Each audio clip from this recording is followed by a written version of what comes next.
왕이신 나의 하나님,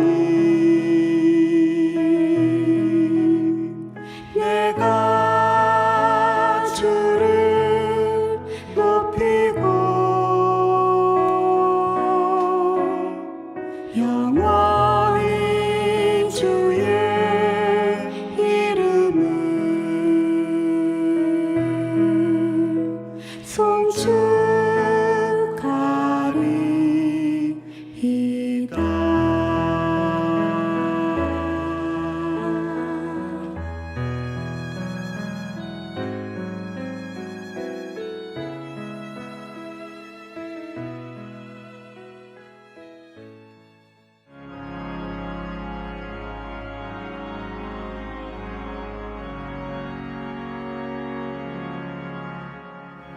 아버지, 오늘 코로나19라는 초유의 사태를 맞았습니다.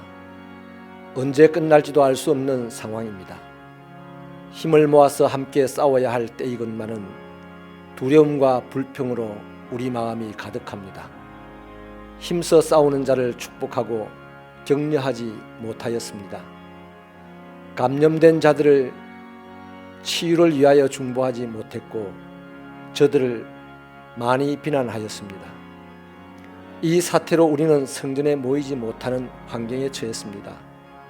이 일을 가슴 아파하며 하나님의 얼굴을 구하여야 할 때인데도 우리는 안일과 무사에 빠져 있기만 합니다. 아버지여, 지난 시절 사회적인 활동이 바쁘다고 가족과 함께하는 시간을 소홀히 여겨왔습니다. 가족과 함께하는 시간보다 돈과 사회적 주의가 더 귀하다고 은연중 우리 생활로 주장하고 가르쳐 왔습니다. 하늘에서 이루신 뜻이 땅에서도 이루어지기를 바란다고 그토록 기도하면서 정작 우리 자신은 하나님의 뜻을 외면하고 마는 삶이었습니다. 아버지, 겸손함으로 사랑하지 못하였습니다. 섬기지 못하였습니다. 우리 삶의 자리를 돌아보니 우리 스스로 세운 주장만 비석처럼 서 있습니다. 주님 닮지 못한 우리의 삶을 용서하여 주옵소서. 이 시간 우리의 죄악들을 각자가 진심으로 아버지 앞에 고백할 때에 하나님 용서의 은혜가 넘치게 하여 주옵소서. 예수님의 이름으로 기도하옵나이다.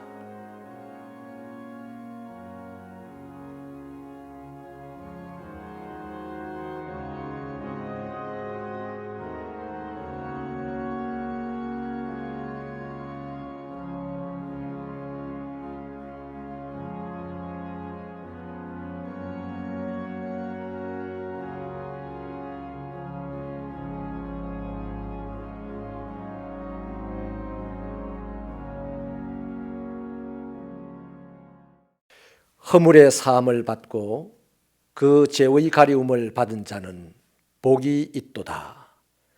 아멘.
능력의 하나님 아버지, 힘없이 무너진 삶을 다시 일으키실 아버지를 찬양합니다.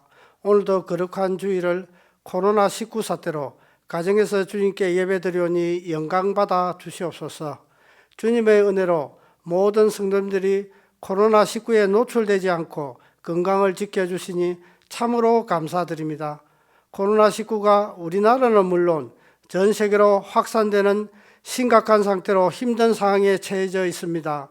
저소득층과 중소상인들은 삶이 무너져 생업을 위해 싸우고 있고 코로나19에 감염된 사람들은 병마로 싸우고 있습니다. 주여 저희들을 불쌍히 여겨주시고 이 힘든 난관에서 건져 주시옵소서. 특히 대구와 경북의 주민들을 위해 기도드립니다.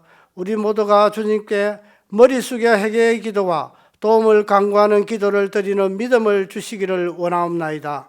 대구 경북 지역이 하루속히 정상화되게 하여 주시기를 간곡히 기도드립니다.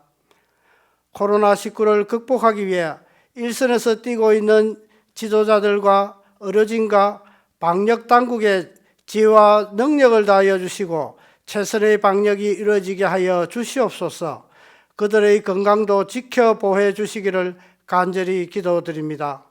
코로나19의 확산으로 교회 예배가 중단되고 있는 이 사태를 속히 멈춰 주시고 주님 전에서 온전한 예배를 드릴 수 있도록 은혜를 베풀어 주시옵소서. 코로나19 사태로 저희가 더욱더 하나님을 두려워하며 하나님 앞에 겸손히 낮아지기를 원합니다. 이번 사태로 우리나라의 사이비 종교와 이단의 폐해가 종식되고 악한 세력이 무너지고 많은 사람들이 이단에서 벗어날 수 있도록 인도하여 주시옵소서. 이 위기 속에서 예배의 소중함을 깨닫게 하시고 더욱더 경건에 힘쓰며 영적 부흥의 시간이 되게 하여 주시옵소서. 주님, 이 어려운 시기에 우리 새벽교회가 이 지역 속에서 사랑과 긍휼이 넘치는 교회가 되기를 원합니다. 지역의 주민들 중에 고통받고 힘들어하는 사람이 있으면 교회가 먼저 그들에게 손길을 내밀게 하시고 주님의 사랑과 긍휼을 이루어가는 교회가 되게 하여 주시옵소서. 소외되고 고통받는 사람을 돌아보는 교회, 이기적이고 배타적인 교회가 아니라 사랑과 섬김이 있는 새벽교회가 되게 인도하여 주시옵소서. 허락하신 박남훈 박공 새벽교회 사역들이 주님의 영광으로 빛나기를 원합니다. 지역 주민들이 구원받고 그 지역이 은혜의 땅이 되게 축복해 주시옵소서.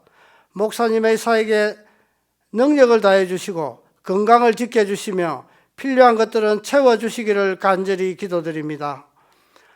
오늘도 단위에 세우신 주의 종 목사님께 능력의 말씀을 전가할 수 있도록 주님께서 역사하여 주시옵소서. 말씀이 전거될 때 성령이 강하게 역사하여 말씀을 듣는 우리들에게 주님을 향한 열정과 헌신의 마음이 솟아나게 하고 충성된 제자로 살아가게 다짐하는 시간이 되기를 간절히 기도드립니다. 목사님의 건강을 지켜주시고 가정에 평안을 내려 주시옵소서. 두 분의 부목사님께도 주님의 은총이 임하기를 원합니다. 담임 목사님과 비전을 공유하며 새벽교회를 세워가는데 최선을 다하는 주의 종이 되기를 간절히 기도드립니다. 사랑하는 주님, 저희 새벽교회 젊은이들에게 비전을 주시고 미래를 축복해 주시옵소서. 주님의 영광을 나타내는 주의 일꾼으로 세워주시고 조국 대한민국을 이끌어가는 리더들로 키워주시기를 간절히 기도드립니다. 주님, 원하옵기는 어르신들의 건강을 지켜 보호해 주시고 질병으로 고통받는 성도님, 경제적으로 어려움을 겪고 있는 성도님, 직장에서나 사업터에서 또는 자녀 문제 등으로 힘들어하는 성도님들께 주의 긍휼로 모든 문제들이 해결되어 주님이 주신 삶의 터전에서 참 평안과 안식을 누리며 사는 은혜를 내려 주시옵소서. 교회를 위해 헌신하는 믿음의 일꾼들을 축복해 주시고 노고를 위로해 주시옵소서. 주님께 드리는 찬양과 예배로 영광 받아 주실 줄 믿으며 모든 말씀 우리 주 예수님 이름 받들어 기도드렸습니다. 아멘.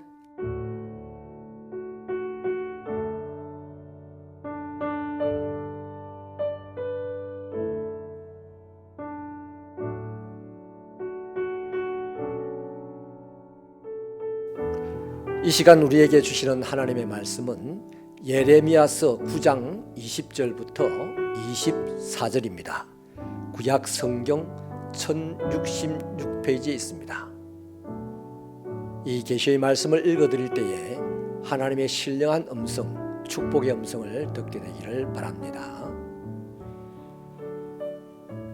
부녀들이여, 여호와의 말씀을 들으라. 너희 귀에 그 입의 말씀을 받으라.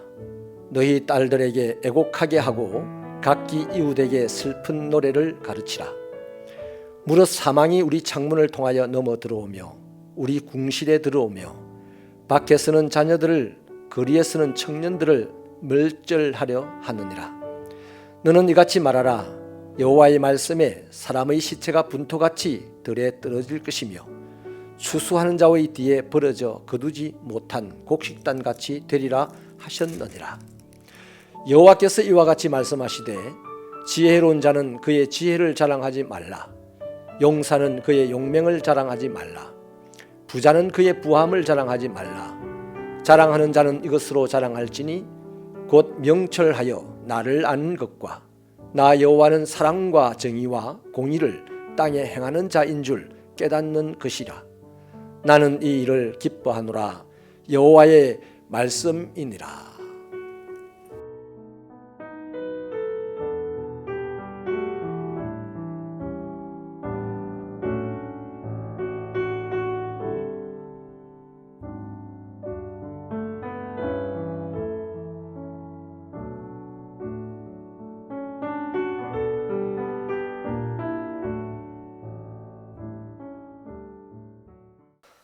누군가 사람을 망각의 동물이라 하였습니다.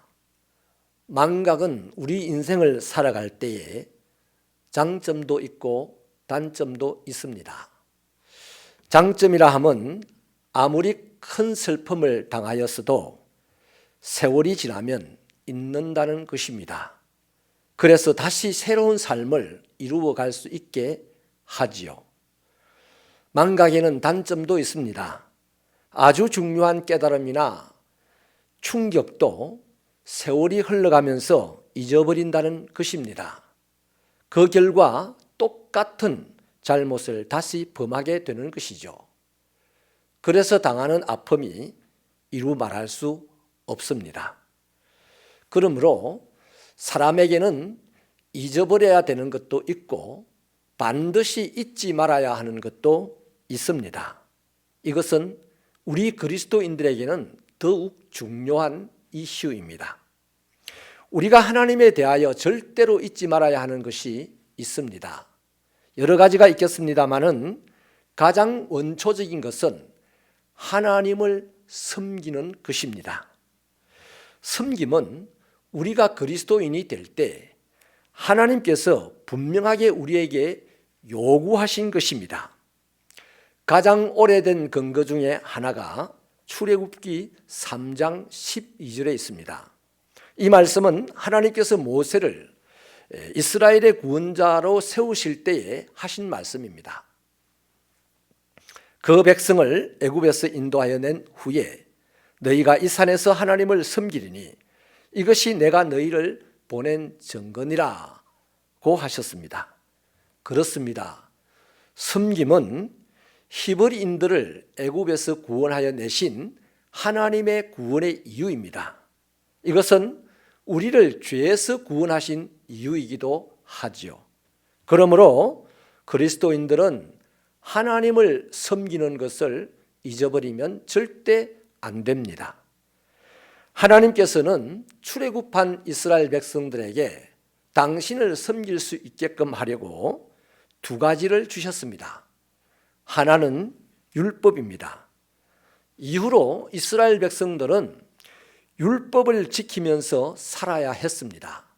그 섬김을 통하여 하나님과의 올바른 관계를 유지할 수가 있었습니다. 다른 하나는 성막을 주셨습니다. 그때부터 이스라엘 백성들은 정한 시간에 정한 장소인 이 성막에 모여야 했습니다.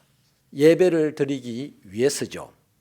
이스라엘 백성들은 이 섬김으로써 하나님과의 바른 관계를 확인하고 또 확인할 수 있었습니다.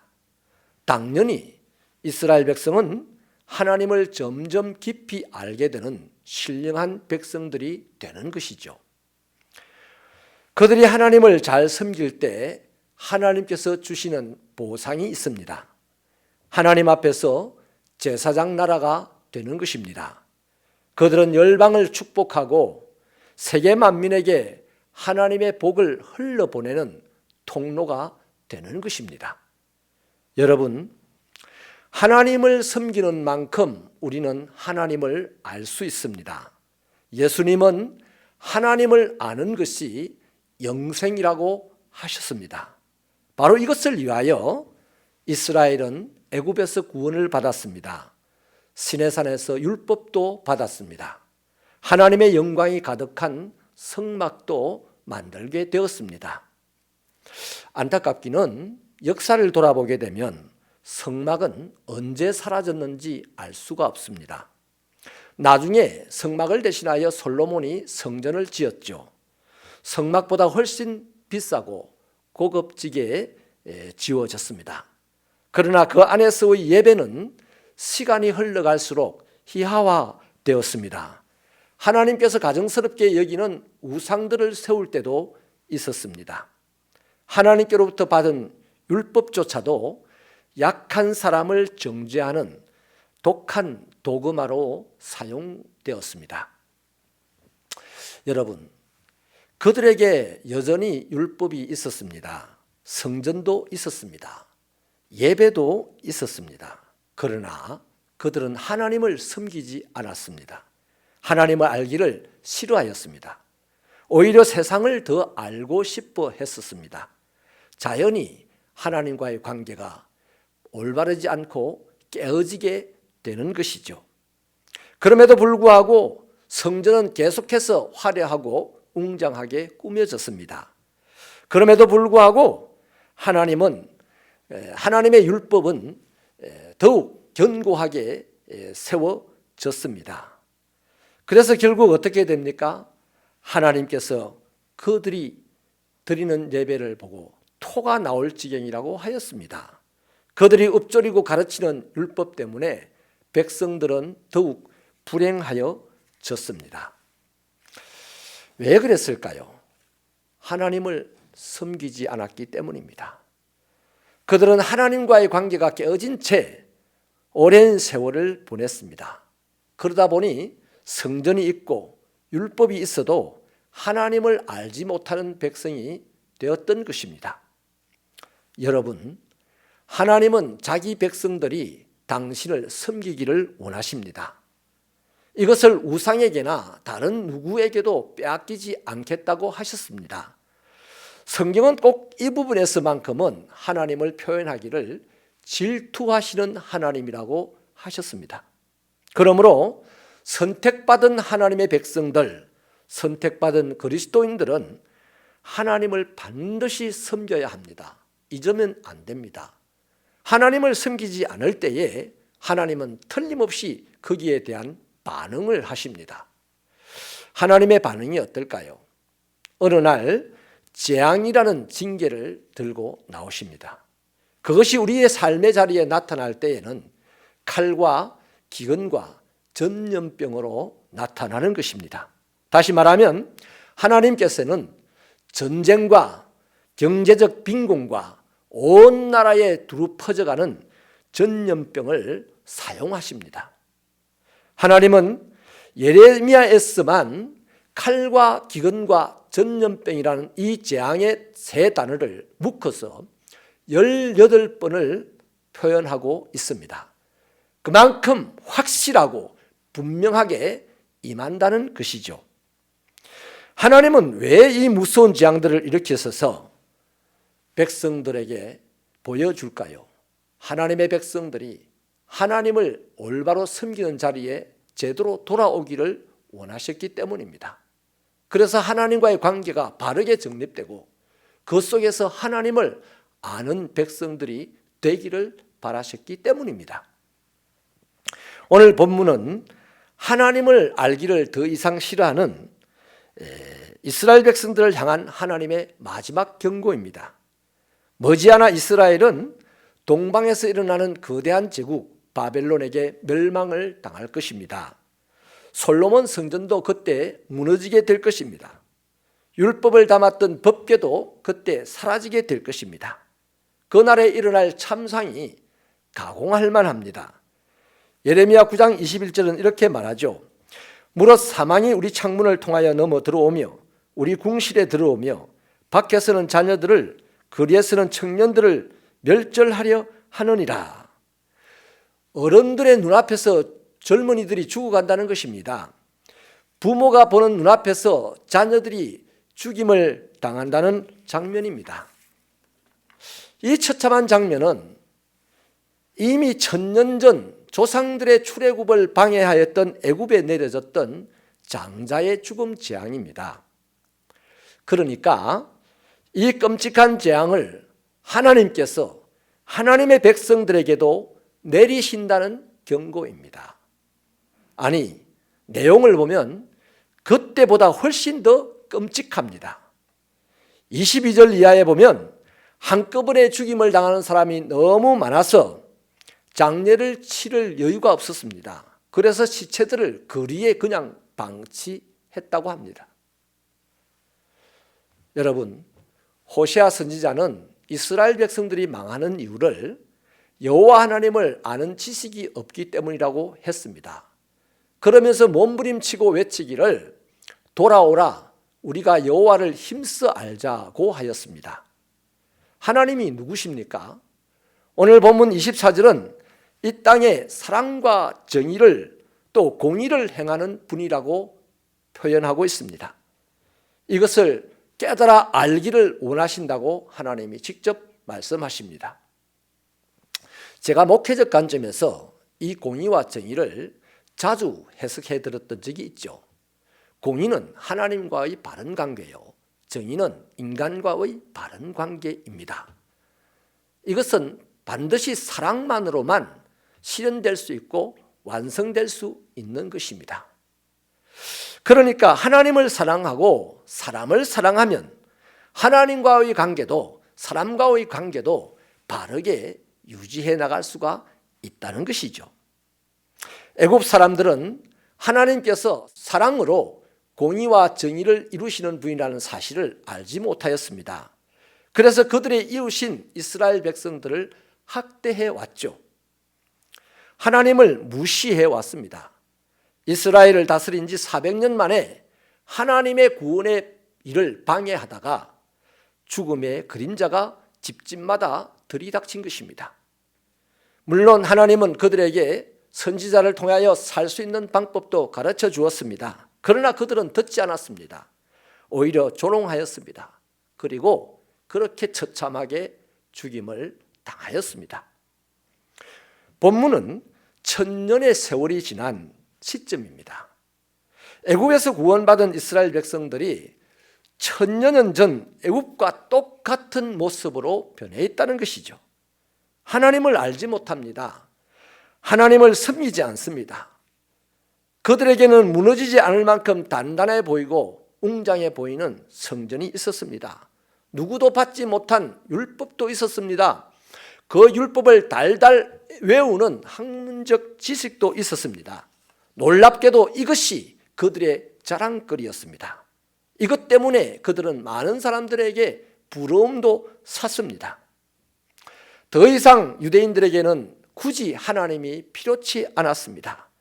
그래서 사람 살리는 하나님의 율법을 세리와 창기를 멸시하고 정지하는 근거로 삼았습니다. 어디서나 자기 자신을 귀하게 여기고 자랑하는 일에만 열심을 내었습니다. 심지어 성전 안에서도요. 그러니 하나님이 받지 않으시는 예배를 드리고도 그들은 충분히 만족했습니다. 하나님은 그런 하나님의 백성들의 집집마다 창문마다 사망이 침투하도록 허락하셨다는 것이죠. 그리고 마지막으로 기회를 주고 있습니다. 예레미야 선지자에게 말씀을 전하게 하십니다. 슬픔을 연출하고 울음을 만들어내는 여성들을, 전문 여성들을 동원시킵니다. 그리고 울게 합니다. 그들을 통하여서 모든 사람들이 자신들 코앞에 닥쳐온 재앙을 깨닫게 하십니다. 그리고 눈물로 회개하며 하나님께 돌아오라고 하십니다. 무엇으로요? 하나님을 섬기는 자로 돌아오라고 하십니다. 어떻게요? 예배를 드리고 말씀에 순종하는 삶으로 돌아오라고 하는 것입니다. 그래서 하나님과의 관계를 바르게 복원시키겠다는 것이죠. 그래서 하나님을 알아서 영생을 누리는 사람, 세상을 축복하는 제사장의 위치로 회복되라고 하는 것입니다. 성경은 사람이 결코 두 주인을 섬길 수 없다고 말합니다. 하나를 귀하게 여기면 다른 하나를 천하게 여기는 것이 당연하죠. 이런 차원에서 저와 여러분이 하나님을 제대로 알면 하나님을 귀하게 여기지 나 자신을 귀하게 여기지 않을 것입니다. 이런 사람은 더 이상 자신의 지위나 자신의 능력을 귀하게 여기고 자랑하지 않습니다. 자신이 한 일을 자랑하지도 않습니다. 오직 예수님을 귀하게 여깁니다. 예수님이 하신 일들만 자랑하는 사람이 됩니다. 그는 틀림없이 어디에서든지 하나님을 기쁘시게 하는 섬김의 삶을 살아갈 수가 있을 것입니다. 이런 차원에서 교회를 해석하자면 정상적인 교회는 자신을 귀하게 여겨달라고 비는 곳이 아닙니다. 정상적인 교회는 이미 자신을 귀하게 보신 주님을 압니다. 그래서 자기를 위해 피 흘려주신 그 주님 앞에 나와서 십자가를 바라보고 날마다 자신을 깨트리고 부셔서 과감하게 주님에게 드리는 삶을 살게 되는 곳이 바로 교회입니다. 그 아름다운 신뢰를 막달라 마리아라는 여성이 보여주었습니다.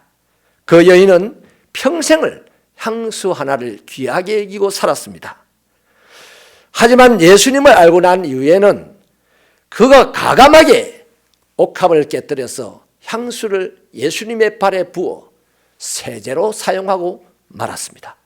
지금까지 자신이 귀하게 여긴 향수가 예수님의 용서와 사랑 앞에서는 결코 귀하지 않다는 것을 보여주었던 것이죠.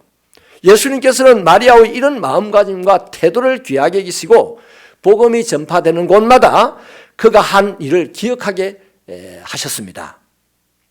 여러분, 에베소서는 이렇게 선언합니다. 교회는 예수님의 몸이 됐어요. 예수님은 교회의 머리라고 했습니다. 아멘이십니까? 하지만 작금의 교회는 정말 그렇습니까? 오늘 우리가 보는 이 교회들에는 과연 예수님이 있습니까? 냉정하게 말하자면 예수님이 없어요. 예수님이 있으면 세상이 교회 보고 욕 안 합니다. 예수님이 계시면 세상은 교회를 보고 칭찬할 것입니다. 세상이 교회를 기댈 것입니다. 그런데 작금의 교회는 세상의 걱정거리가 되고 있습니다. 지금 교회 안에는 예수님이 계신다기보다는 예수님의 이름을 팔아 자기의 자존심을 챙기고 자기의 이득을 챙기는 사람들로 가득하고 있습니다. 예수 십자가를 바라보고 자기를 처절하게 부수고 가루가 되어서 예수님에게 드리려고 하는 사람은 별로 없습니다. 교회의 지도자들일수록 더욱 그럴 가능성이 많습니다. 교회 안에는 철학과 과학과 정치와 장사를 들여놓았습니다. 이것들이 이상국가를 건설하고 유토피아를 건설하고 부국강병을 이룰까요? 성경 어디에도 그렇다고 답한 곳이 없습니다. 이상국가든지 유토피아든지 천국이든지 이것은 오직 사랑으로 공의와 정의가 실행되는 곳에만 이루어지게 되는 것입니다. 여러분, 교회에 사람이 많이 모이면 하나님의 역사가 강력하게 일어나는 곳입니까? 그럴 수도 있겠지만 그렇지 않을 수도 있습니다. 몰라요. 예수님 죽이는 날 예루살렘 성전과 예루살렘 시내에는 수십만 명의 사람들이 모였습니다. 여러분, 교회가 웅장하면 하나님의 큰 구원의 역사가 일어납니까? 그것도 몰라요. 분명한 것은 솔로몬 성전도 무너졌습니다. 바벨론 포로 귀환 자들이 그렇게 정성들을 세웠던 교회도 성전도 무너졌습니다. 헤롯 성전도 무너졌습니다. 영국 교회도 무너졌습니다. 전쟁과 기근과 연병이 돌면 사람이 세운 것은 다 무너지게 되어 있습니다.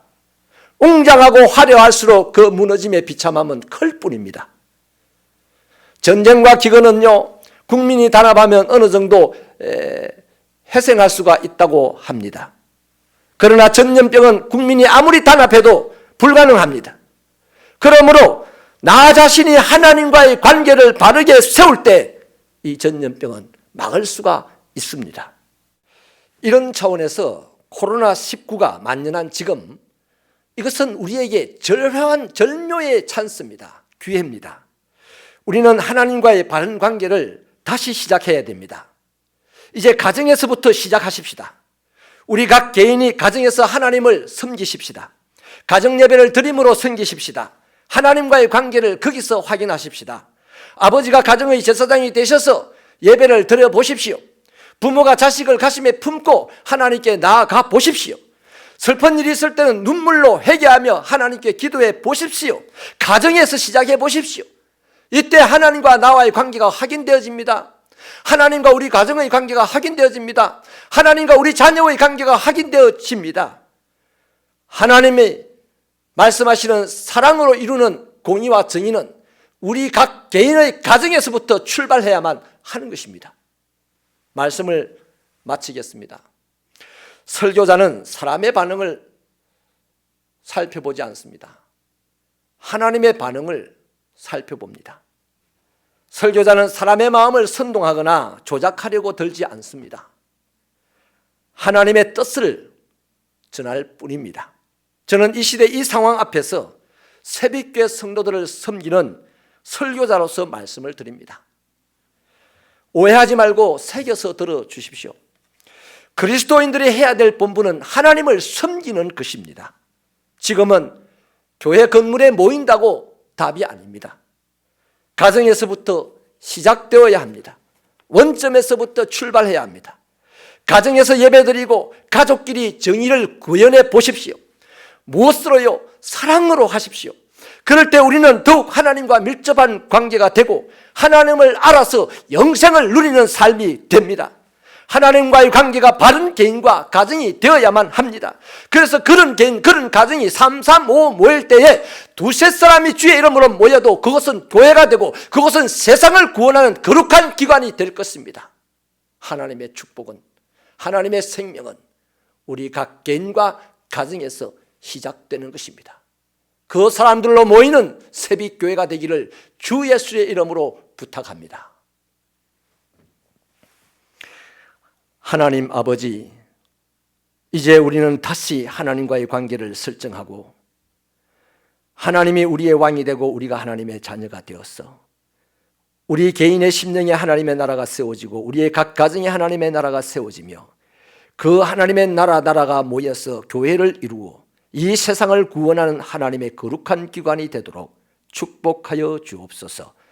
예수님 이름으로 기도하옵나이다. 아멘.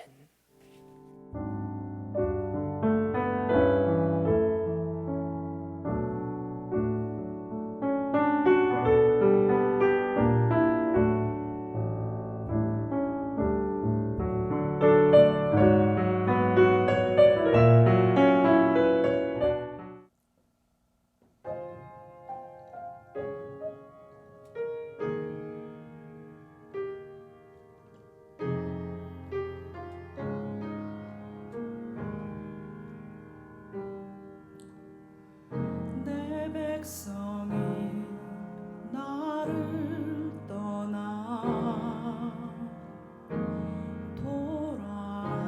돌아섰지만 내 사랑이 내 백성을 포기 못하니 내 모든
사랑하는 여러분, 보고 싶습니다. 건강한 가운데 보고 싶습니다.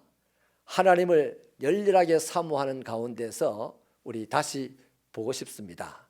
그때까지 개인 위생생활 수칙을 잘 지키시고 또 교회를 위하여 또 약한 자들을 위하여 성도를 위하여서 꼭 기도하면서 하나님이 모이게 되는, 하나님의 이름으로 모이게 되는 그날 우리 기쁨으로 만나게 되기를 바랍니다. 한 주간 동안도 건강하십시오. 사랑합니다. 기도하시겠습니다. 하나님 아버지, 그리스도인인 우리가 아버지 하나님을 알기 원합니다. 모르면서 아는 체만 하고 살아가는 좀비 그리스도인이 많은 시대입니다. 우리 새빛교회 성도들은 하나님을 분명히 알아서 어떤 환난의 상황에서도 영생을 누리고 또 나누어주는 아버지의 자녀들이 되게 하여 주옵소서. 전국이 코로나19 때문에 깊은 두려움 속에 빠져들어가고 있습니다. 면역력이 약한 기저질환자들과 연로하신 분들과 이동이 불편하신 장애인분들을 그리고 어린 자녀들을 먼저 기억하여 주옵소서.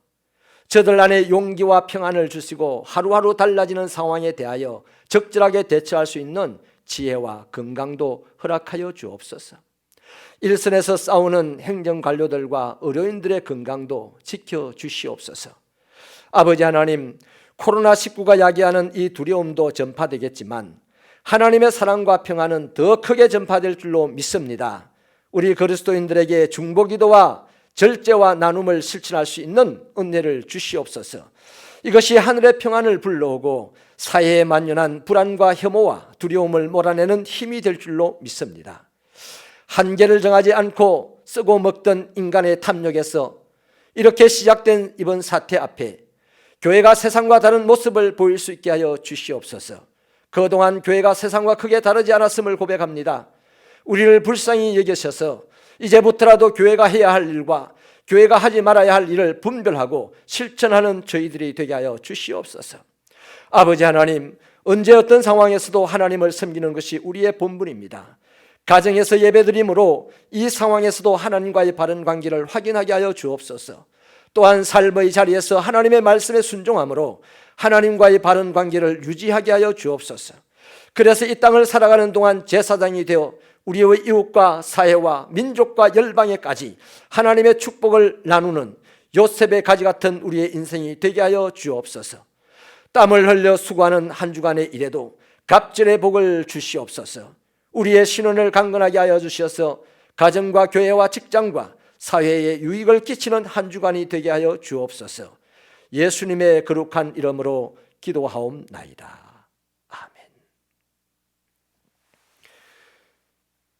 우리 주 예수 그리스도의 은혜와 하나님 아버지의 크고 놀라우신 사랑과 성령님의 감화감동 교통 충만 인도 깨닫게 하심의 은사가 오늘도 가정에서 하나님의 은혜를 바라보며 거룩함으로 예배하고 영상으로 주의 말씀을 들어서 이 어려운 시대에도 하나님을 섬기는 것을 잊지 아니하고 이 땅의 제사장으로 이 땅의 영생을 누리는 사람으로 살아가기로 다짐하고 나가는 종들의 머리 위에 저들의 가정과 직장과 사업터와 자녀들의 인생길 위에 박남웅 새빛교회와 박홍 새빛교회의 모든 사역들 위에 영원히 함께 하시기를 축원하옵나이다. 아멘.